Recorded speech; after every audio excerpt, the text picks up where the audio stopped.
আসসালামু আলাইকুম ভিউয়ার্স, কেমন আছো? আশা করি তোমরা ভালো আছো। আজকে আমি একটা ক্লাস নিয়ে আসলাম, সেটা হলো 2019 সালের সিলেট বোর্ডের একটা প্রশ্ন এইচএসসি। এটা যারা এবারে এইচএসসি এবং আলিম পরীক্ষাতে দেবে এবং যারা ক্লাস 12 অথবা 11-এ আসো তাদের জন্য আমি এই ক্লাসটা নিয়ে আসলাম। আজকে এখানে কিছু কিছু মানে বিষয় আছে যেগুলো ভুল দেওয়া আছে, আবার কিছু কিছু জায়গায় একেবারে নেই, সেগুলো ঠিক করতে হবে। এটা হলো প্যাসেজ ন্যারেশন। যখন আমরা পাংচুয়েশন করব তখন যে বিষয়টা আমাদের খেয়াল রাখতে হবে, সেই বিষয়টা মূল বিষয়টা হলো দেখবো আমরা স্যাড, রিপ্লাইড এগুলো আছে কি না। স্যাড, রিপ্লাইড, আস্কড এইগুলো যদি থাকে তাহলে আমাদের অবশ্যই এই ইনভার্ট কমা ব্যবহার করতে হবে।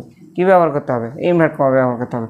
আরেকটা জিনিস মনে রাখবা, পাংচুয়েশনের বেলা যে বেশি ব্যবহার হয় ফুল স্টপ, কমা, সেমিকলন খুব কম ব্যবহার হয়। তারপরে প্রশ্নবোধক চিহ্ন, এক্সক্লেমেটরি চিহ্ন, তারপরে তোমার ইনভার্টেড কমা। প্যাসেজ ন্যারেশনে এই কয়েকটা বেশি হয়, 1, 2, 3, 4, 5, 6 এই 6টা সবচেয়ে মোস্ট ইউজ আর কি, বেশি ব্যবহার। আরেকটা জিনিস ব্যবহার সেটা অ্যাপোস্ট্রফি কমা ব্যবহার হয়। এই 6টা জিনিস ব্যবহার হয়। তো আমরা দেখবো যে এইগুলো আছে কিনা এই প্যাসেজের মধ্যে। দেখো আমরা এখানে আছে। আরেকটা জিনিস মনে রাখবা, যদি স্যাডের সাথে কি থাকে, টু থাকে, স্যাডের সাথে টু থাকলে পরের যে শব্দটা থাকবে, পরের শব্দটা অবশ্যই অবজেক্ট, তারপরে যায় নিচে কমা হবে, তারপরে যায় নিচে কী হবে, কমা হবে।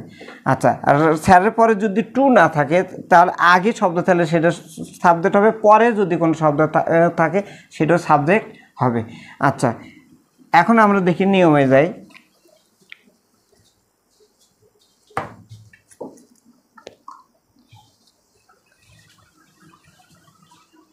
আচ্ছা, এখন দ্য ট্রাভেলার স্যাডের সাথে কি আছে, টু আছে। দেখো স্যাডের সাথে কি আছে, টু আছে। টুর পরে যে শব্দটা থাকে আমরা কি শিখছি, টুর পরে যে শব্দটা থাকে দ্যাট ইজ কল অবজেক্ট, এবং ওই অবজেক্টের পরে নিচে কমা হবে। গেল, এটা একটা বিষয় গেল। তারপরে এখানে যখন তুমি যেখানে কমা দিবে তারপরে বাক্যটা শুরু, বিগিনিং হবে। ওই শুরুর যে অক্ষরটা থাকবে সেই অক্ষরটা অবশ্যই আমাদের ক্যাপিটালাইজ করতে হবে। কী করতে হবে? ক্যাপিটালাইজ করতে হবে। তাহলে যেহেতু শুরুর অক্ষর আছে, আর সাহায্যকারী ভার্ব দ্বারা শুরু হলে, যে কোনো প্রকার সাহায্যকারী ভার্ব দ্বারা শুরু হলে ওই বাক্যটা শুরুতে অবশ্যই আমরা কী দেবো, ইনভার্টেড কমা দেব। এবং এই বাক্যটা দেখো যে কোনো প্রকার হেল্পিং ভার্ব দ্বারা অথবা ডাব্লিউএস ওয়ার্ড অথবা হেল্পিং ভার্ব দ্বারা বাক্য যদি শুরু হয়, ওই বাক্যের শেষে আমরা প্রশ্নবোধক চিহ্ন দিতে বাধ্য থাকব। এখন কোথায় যাই দিব, যতক্ষণ না পরে কোনো সাবজেক্ট আসবে অথবা পরে কোনো বাক্য আসবে। দেখো, can you tell me the way to the nearest inn, এই যে এখানে দেখো, এখানে এরা দিয়ে রাখছে ইনভার্টেড কমা, এটা দেওয়া ছিল। এখানে আমরা প্রশ্নবোধক চিহ্ন দিয়ে তারপর ইনভার্টেড কমা দেব। এখন এখানে দুটো শব্দ আছে আননোন। দেখো, ইন একটা আননোন, প্রেজেন্ট একটা আননোন। এই প্রেজেন্ট মানে হলো ফার্মার, ইন মানে হলো হোটেল।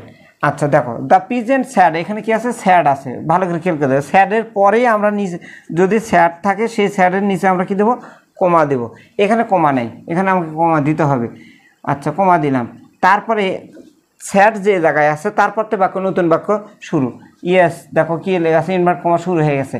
এখন দেখো, ইয়েস একটা এমন শব্দ, যেমন ধরো ইয়েস আছে, নো আছে, তারপরে স্যার আছে, ম্যাডাম আছে, তারপরে হলো ম্যাডাম আছে, তারপরে প্লিজ, তারপরে সো, কাইন্ডলি, এরকম কিছু কিছু অ্যাডভার্বিয়াল শব্দ আছে, যেমন ধরো ওয়েল। এইগুলো শব্দের পরে যদি বাক্যের শুরুতে থাকে তাহলে এই শব্দগুলোর পরে আমি কি দিব, কমা দিব। কমা দেওয়ার পরে দেখব তারপরে কি আছে। দেখো, I can, yes I can, এটা এসার্টিভ বাক্য। কারণ এসার্টিভ বাক্য যে স্ট্রাকচারগুলো আছে আমি এর আগেও ক্লাসে বলছি, প্রোনাউন যদি বাক্যের শুরুতে থাকে তাহলে বাক্যটা এসার্টিভ, নাউন যদি বাক্যের শুরুতে থাকে বাক্যটা এসার্টিভ, ইট প্লাস ভার্ব যদি থাকে বাক্যটা এসার্টিভ, দেয়ার প্লাস ভার্ব যদি থাকে বাক্যটা এসার্টিভ। যেহেতু প্রোনাউন আছে অর্থাৎ বাক্যটা এসার্টিভ, এখানে আমি ফুল স্টপ দিব, yes I can.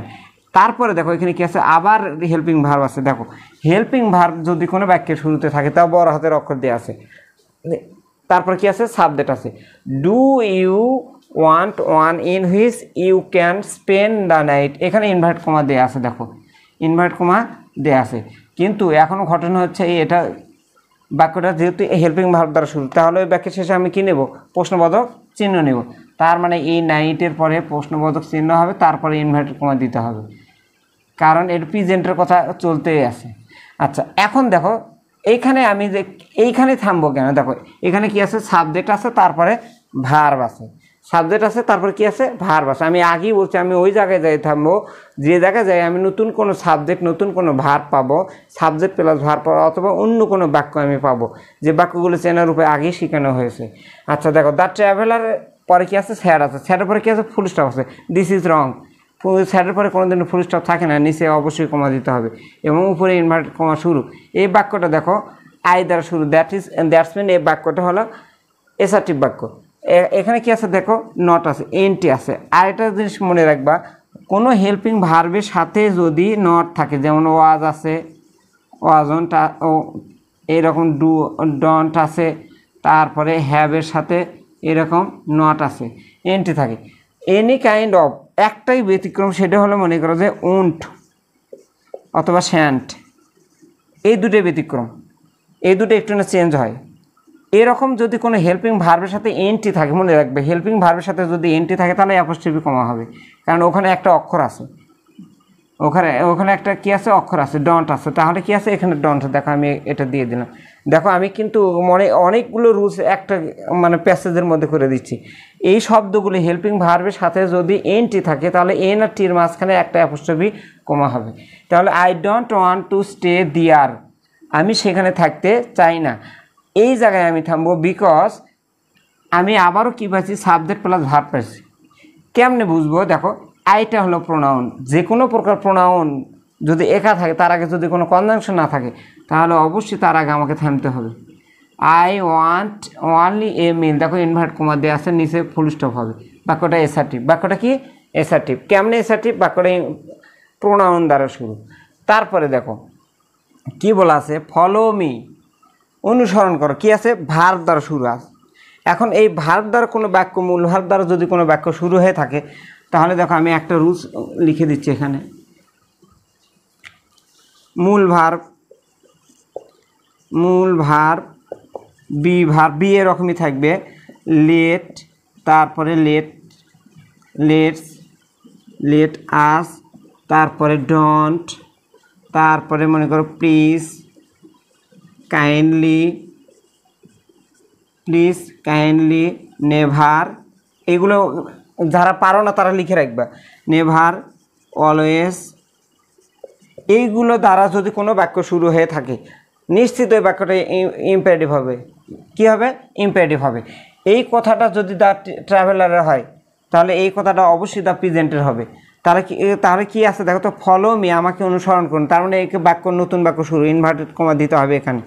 Follow me, there is no symbol of sad to last, কিছু নেই, কিন্তু প্রথমে যে বক্তাটা কথা বলে পরে যদি অন্য বক্তা কথা বলে সেখানে স্যাড টো লাস্ট এগুলো লাগে না, কিন্তু এটা অটোমেটিক্যালি ধরে নিতে হয় যে এটা ওই শ্রোতার কথা।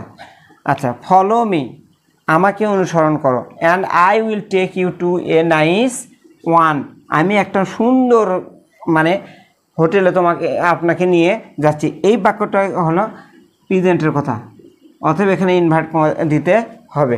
আমি ইনভার্ট কমা কেন দেব, কারণ এই বাক্যে স্যাড অথবা রিপ্লাইড দ্য প্রেজেন্ট এটা উজ্জ্বল আছে। অনেক সময় গণিতের ক্ষেত্রে আমরা শিখাচ্ছি দৈর্ঘ্য সংখ্যাটি এক্স, সংখ্যাটি দ্বিগুণ 2x, এরকম স্যাড অথবা রিপ্লাইড এই জিনিসটা আমাদের কি এইখানে উজ্জ্বল আছে সেটা ধরে নিতে হবে। এই কারণে এই বাক্যটা ইনভার্টেড কমার মধ্যে তুলে নিতে হবে। আশা করছি তোমরা বুঝতে পারছো। পরের কোনো আমি যেগুলো রুলস আমি আবারও বলতেছি, যেগুলো শর্ট টেকনিকগুলো আমি তোমাদেরকে দিলাম এগুলো মনে রাখার জন্য এই ভিডিওটা তোমরা স্ক্রিনশট দিয়ে রাখবা, যেখানে যে যতগুলো রুলস লিখে দিছি মোটামুটি 50% রুলস দেওয়া আছে এর মধ্যে। আমি অন্য আরেকটা ক্লাসে মনে করো প্রত্যেকটা বাক্য, এসার্টিভ বাক্য, ইন্টারগেটিভ বাক্য, অবজেক্টিভ বাক্য, এক্সক্লেমেটরি বাক্য, সব বাক্য চেনার উপায় আমি লিখে দিছি। আজকে এটা আমি প্যাসেজ ন্যারেশন আমি শিখালাম। আরও একটা প্যাসেজ ন্যারেশন আছে, সেটা অন্য কোনো ক্লাসে আমি পাংচুয়েশনের ক্লাস দিব। সে পর্যন্ত সবাই ভালো থাকো, আল্লাহ হাফিজ।